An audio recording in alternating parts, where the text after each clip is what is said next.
Welcome to our channel. Today we how to uninstall WP Affiliate Manager from WordPress, full guide step by step clearly. To uninstall WP Affiliate Manager from your WordPress site, begin by logging into your WordPress dashboard.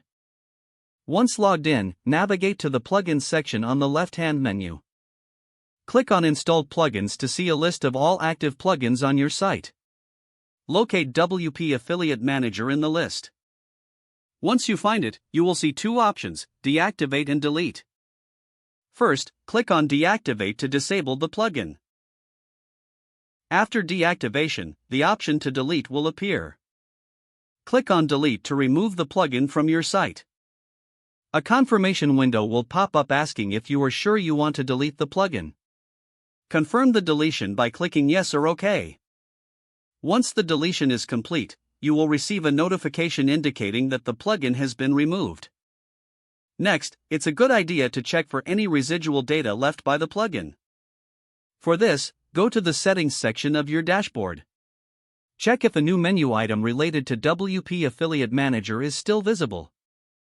If it is, you may need to delete any associated settings manually. To ensure everything is clean, consider checking your database for any lingering entries. Using a database management tool like phpMyAdmin will help in this process. After locating any leftover tables or entries, you can safely remove them. Finally, clear your site's cache if you're using a caching plugin. This will help to ensure that the uninstallation is fully reflected across your site. Your WordPress installation should now be free of WP Affiliate Manager. If the page does not load, refresh the browser or try again in a private or incognito window. Make sure you are using the correct email address, then retype it carefully to avoid small typos. If your password is not accepted, use the reset option and create a new strong password you can remember. Check your spam folder for verification or security emails, then complete any requested confirmation steps.